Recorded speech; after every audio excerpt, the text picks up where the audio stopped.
여보세요? 네, 여보세요? 우리 리오빠님 반갑습니다. 안녕하십니까. 자, 리오빠님 간단하게 소개드리자면, 공포 라디오 제보, 바로 살다 보니 이런 일도 다 있네요. 평생 잊지 못할 그 이름 이상철이라는 이야기를 제보하신 우리 리오빠님이십니다. 엄청 레전드였어요. 반갑습니다. 반갑습니다. 우리 리오빠님 네. 무서운 이야기가 있다고 하셔서 이렇게 연결을 했는데요. 지금 라이브 방송 중이고 혹시 어떤 이야기일까요? 뭐, 귀신이 나오거나 뭐, 그런 이야기는 아니고, 처음에는, 무슨 얘기가 있을까 좀 고민을 하다가, 군대에서 겪었던 한 두 가지 정도? 그냥 제가 겪었던 끔찍한 이야기라고, 이게 일종의 그 당시 군대의 현실 공포? 음, 약간, 요렇게 이해를 해주시면 좋을 것 같습니다.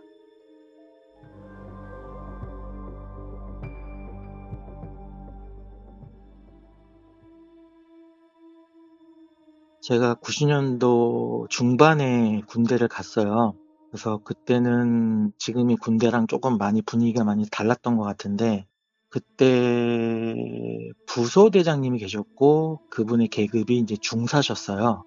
제 기억으로는 그분이 한 5년 정도, 6년 정도 군대 생활 하시고, 전역을 한 2달 정도 앞둔 상태셨던 것 같은데, 제가 그때 상병 마로봉인가 아니면 병장을 이제 막 달았을 때쯤이었나? 그때쯤이었던 걸로 기억을 하는데, 저희 부대에서 이렇게 뒤쪽으로 가면은 전술교장이라는 데가 있었는데, 지나가다가 어떤 동물들이 뭔가를 파헤쳤는지 뭔가 이렇게 평상시 이렇게 수풀에서 뭔가 이렇게 파헤친 그런 자국들이 보이더라고요. 그래서 네. 제가 이게 뭐지 해서 이렇게 좀 보니까 거기에 어떤 많이 썩은 듯한 그런 나무 상자 같은 게 보이는 거예요. 그래서 제가 이제 소대장님은 안 계시고 부소대장님이 뒤에 오고 계셨는데, 제가 부소대장님한테 이게 뭡니까 하고 보고를 드렸죠. 그랬더니 이게 뭐지 하면서 그거를 끄집어내 봤더니 나무 상자가 가로 한 30cm, 높이가 한 20cm 정도 되는 되게 오래된 것 같은 나무 상자가 되게 썩어 있더라고요.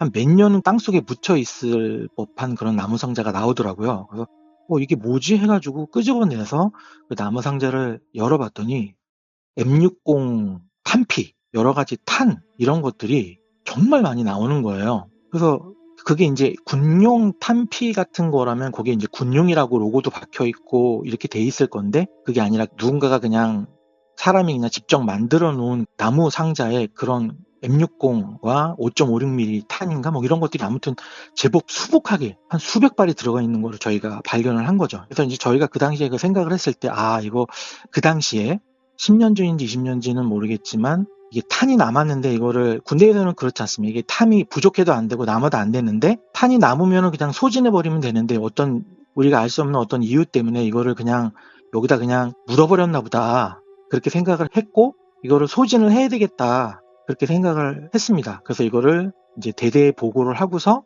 며칠이 지났죠. 그러다가 몇 달이 지났는데 그 부소대장님이 1년에 한 번씩 어떤 일을 하셨냐면은 그 탄 소비를 하셨어요. 그래서 이제 각 주특기별로 뭐 유탄 발사기면 유탄 발사기, 무슨 사수면 무슨 사수 해서 이제 탄이 남으면, 그 당시 저희 부대는 그 탄을 다 소비했거든요.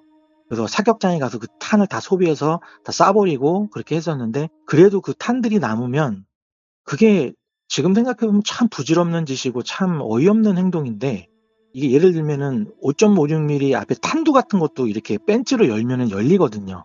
그러면 열리면 그 안에 화약이 들어있습니다. 그럼 그거를 다 이렇게 모아요. 그럼 지금 생각해보면은 그게 일종의 객기? 그리고 무료하잖아요. 그러니까 그냥 짬밥 없는 사병들 앞에서 나는 이런 것도 할 수 있는 하사관이야 뭐 이런 모습도 좀 보여주고 싶었던 것 같기도 하고, 또 어떤 부질없는 그런 화약놀이도 좀 하고 싶었던 것 같기도 하고, 그런 약간 아무 의미 없는 그런 모험놀이 뭐 이런 것도 하고 싶으셨던 것 같긴 한데, 아무튼 1년에 한 번씩 그렇게 그런 것들을 앞부분에 그 탄두를 제거해가지고 화약들을 다 모았어요. 그래서 한 곳에 모아서, 물론 안전하게 처리를 하셨죠. 그래서 사병들을 데리고 전술교장에 다 모아놓고서 비공식적으로 이제 사병들은 후방 한 2, 30m에 다 집결시켜 놓고서, 이거는 너희를 데려가서 다 탄을 쏴서 소진을 해야 되는 건데 그냥 여기서 그냥 멋지게 우리가 뭐 한 해를 마감하자 하면서 거기다가 불을 지펴서 그걸 폭파시키면서 뭐 이렇게 하는 말도 안 되는 거지만 그걸 이렇게 마감을 하셨어요. 근데 제가 그거를 작년에도 봤었고 올해도 한 번 더 그걸 봤는데 거기에 이제 몇 달 전에 발견했던 그 나무 상자에서 발견했던 그거도 거기에 이제 포함이 돼 있었던 거죠. 근데 다행히 걔네들은 너무 오랫동안 뭐 거기에 있었고 뭐 습기도 차서 그런지 나중에 알게 된 사실이지만 거기서 나온 화약들은 뭐 불이 뭐 제대로 붙지 않았던 것 같기는 한데 이제 문제는 뭐냐면 그 중사님도 군대 생활을 오래 하셨기 때문에 이 정도 화약의 질량과 분량이면은 이 정도 폭발력을 가지고 있다라는 거는 짬밥으로 알고 계세요. 근데 단순하게 계산을 한 거예요. 그냥 단순하게 질량과 부피로만 생각을 하는 거지, 같은 분량과 질량이더라도 성능이 다를 수 있잖아요. 그러니까 이 정도면 이 정도 폭발력일 거야 라고 생각을 하고 불을 딱 붙였는데 본인도 어느 정도 5m 정도는 벗어나서 이렇게 약간 뭐 이렇게 나무까지 끝에다가 불을 붙여서 던졌는데 이게 엄청나게 그냥 제 눈앞에 불기둥이 보일 정도로 폭발이 되더라고요.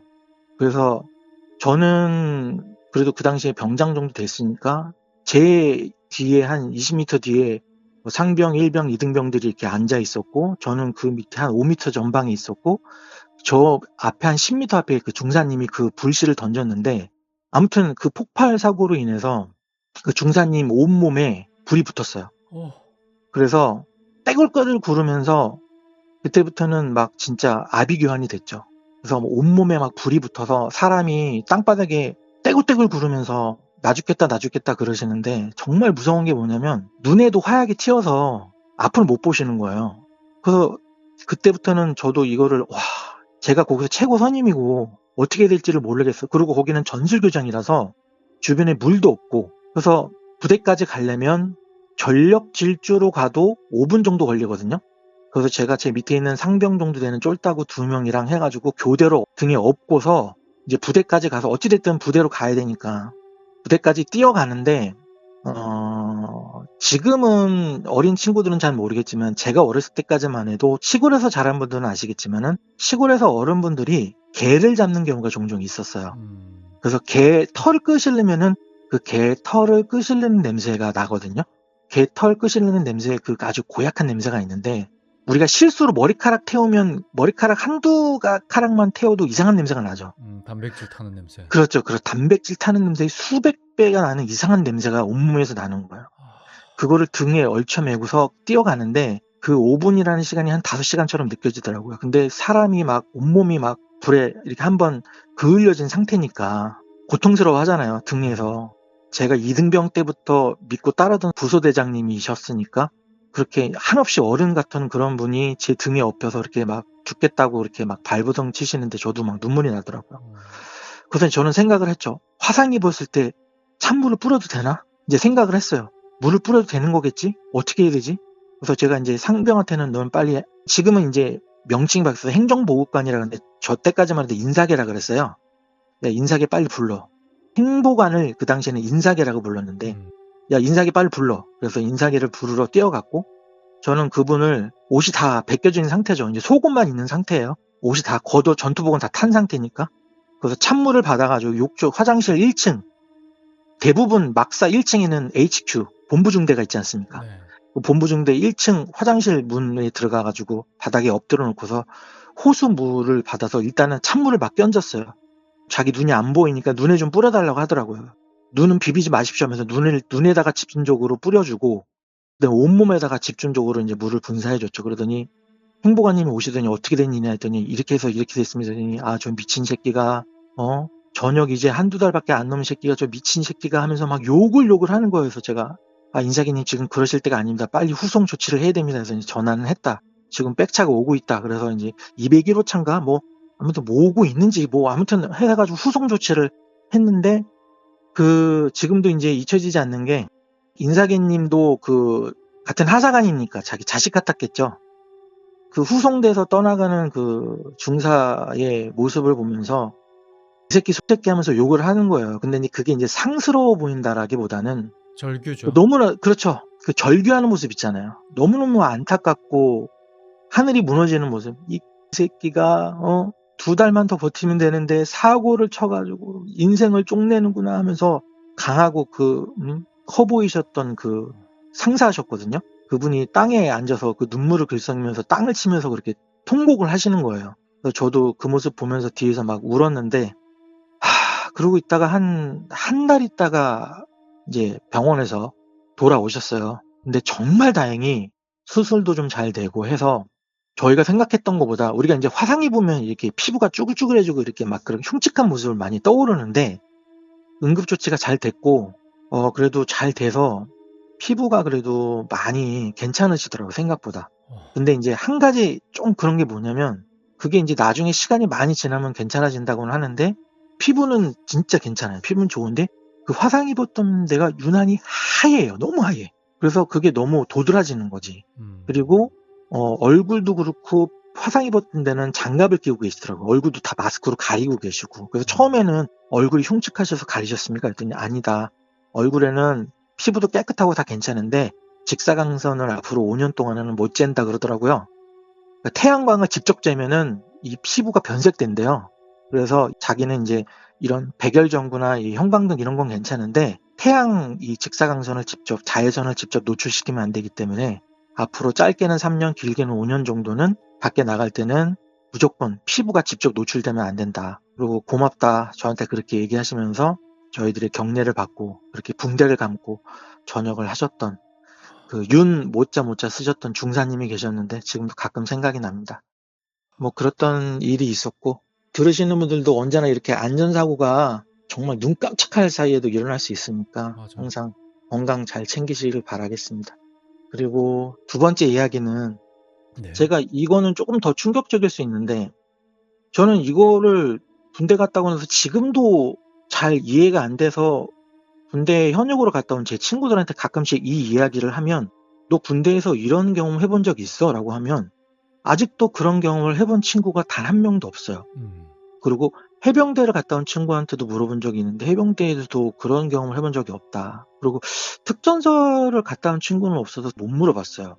UDT나 뭐 이렇게는 못 물어봤는데, 저는 그냥 말을 할게요. 저는 군단에 있는 특공대를 나왔는데 수색대나 정찰대 분들한테는 못 물어봤고, 일반 현역분들한테 물어봤을 때는 그런 경험을 해보신 적은 없다 그러더라고요.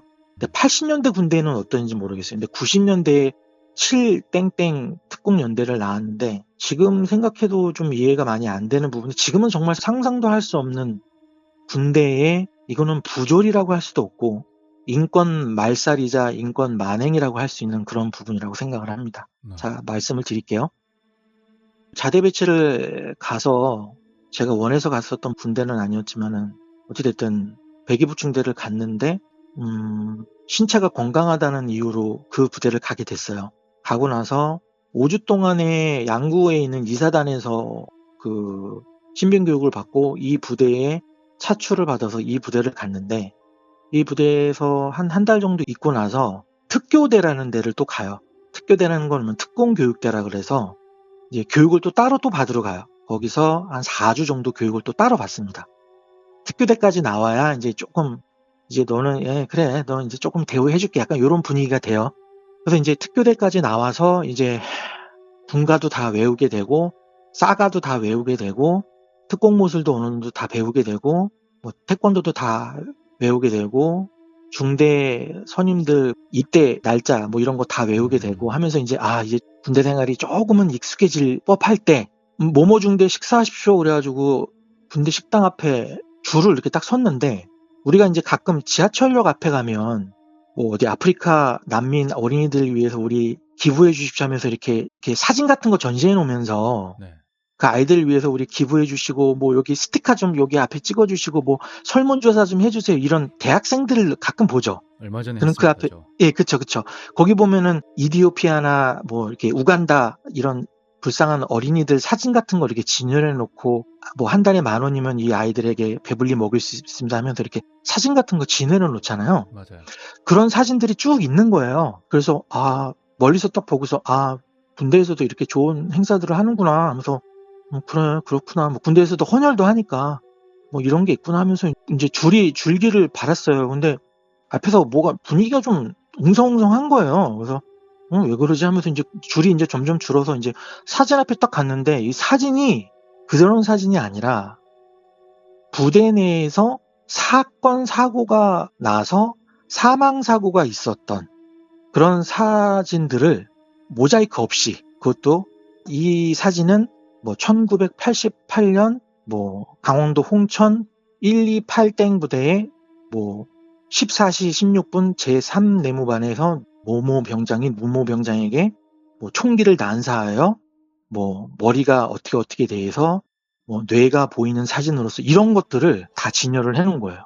그래서 제가 딱 3가지 정도의 사연을 알려드릴 건데, 지금도 그 사연이 잊혀지지가 않는 게, 첫 번째는 지금 제가 말씀드리는 거는 뭐냐면은 사회에서 있었던 시체의 사진들을 보여주는 게 아니라 군대에서 있었던 사건 사고들, 대부분 사고입니다. 사고. 네. 그래서 부대에서 대민 지원을 나갔던 모 상병이 홍수에 휘말려서 익사한 시체, 그래서 3일 만에 그 시체를 찾아서 건져 올렸는데, 제가 목격한 그 시체의 사진은 모자이크가 전혀 안 된 겁니다.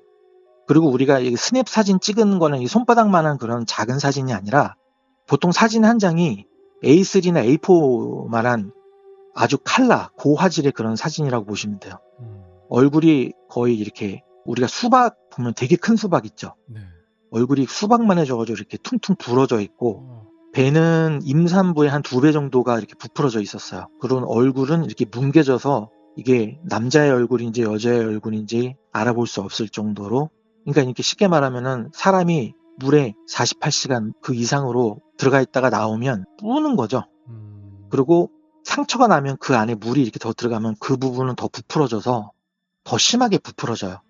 그리고 더 오랜 시간 동안 부패가 되면은 그 안에서도 이렇게 기포 같은 것들이 생겨서 부패가 더 빨리 일어나기 때문에, 특히 배 같은 데는 장기가 많아서 배가 아주 그냥 상상을 초월할 정도로 배가 정말 남산만해지거든요. 그 산딸이 다 됐을 때 임산부의 배들도 우리가 정말 많이 배가 부르잖아요. 그거의 2배, 3배 정도, 이 정도로 사람의 배가 커질 수가 있나? 라는 생각이 들 정도로, 터지지 않는 게 신기할 정도로의 배가 이렇게 커져 있는, 그리고 사람 전체가 커져 있어요. 보통 사람의 한 3배 정도 커져 있는 모습, 그리고 뭐 전투복이 찢어져 있을 정도니까. 이게 가장 소프트한 사진이라고 보시면 돼요.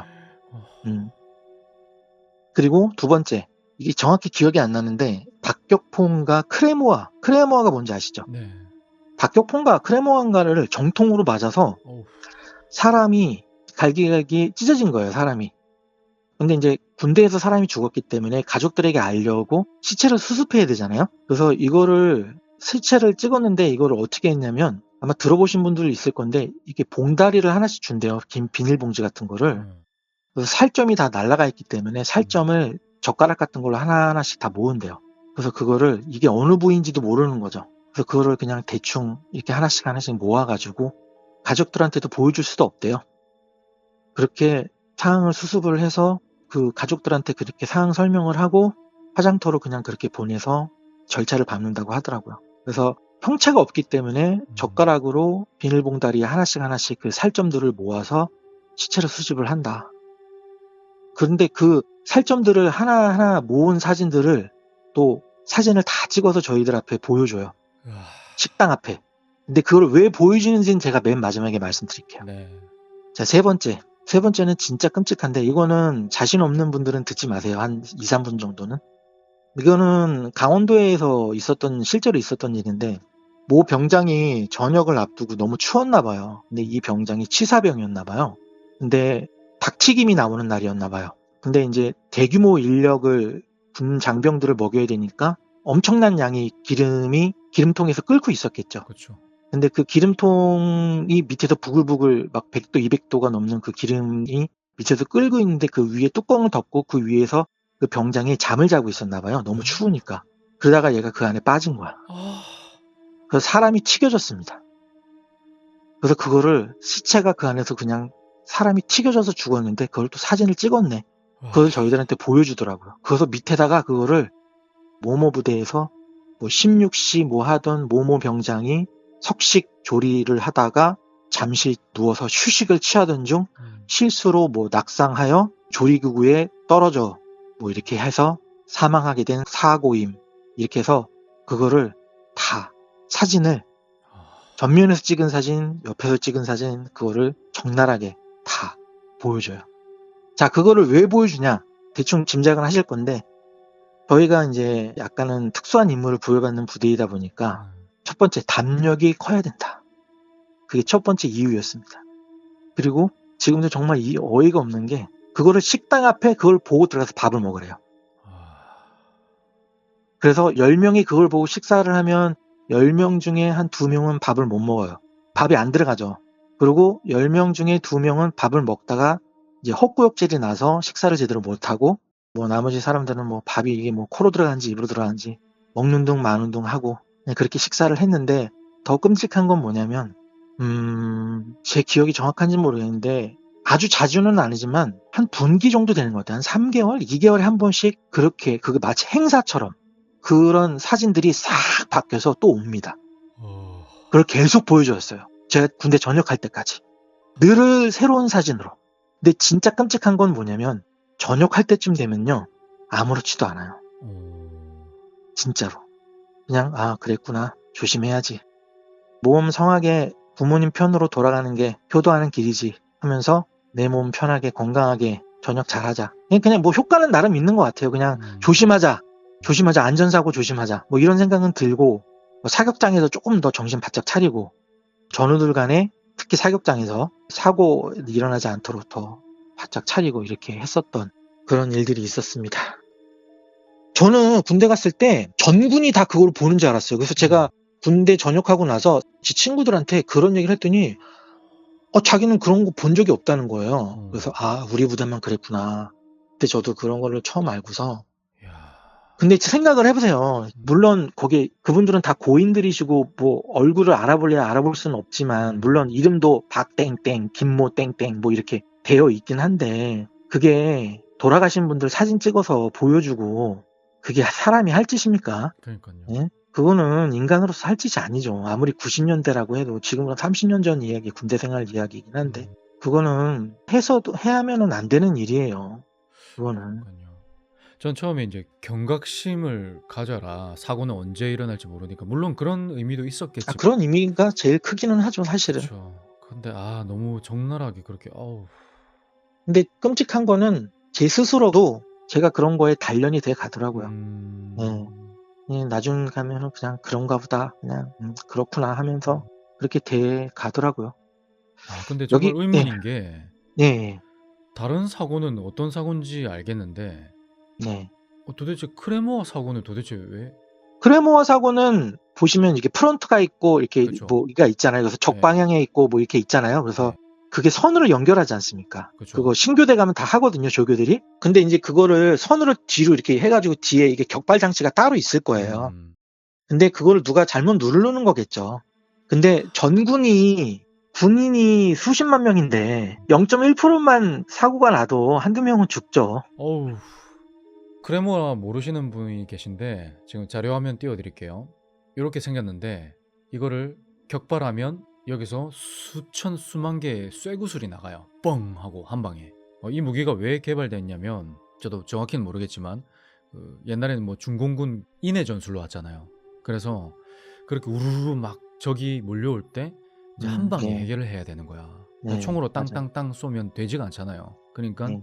그렇게 넓은 범위를 포물선을 그리면서 빵! 한 방에 처리하려고 그런 무기가 개발된 걸로 아는데 네. 그래서 저도 지금 갑자기 생각나는 건데 조교가 그거 처음에 시범 보여줬을 때 처음에 크레모 미군에서 개발했을 때 그 적방향 프론트 이게 안 적혀 있었대요. 아우.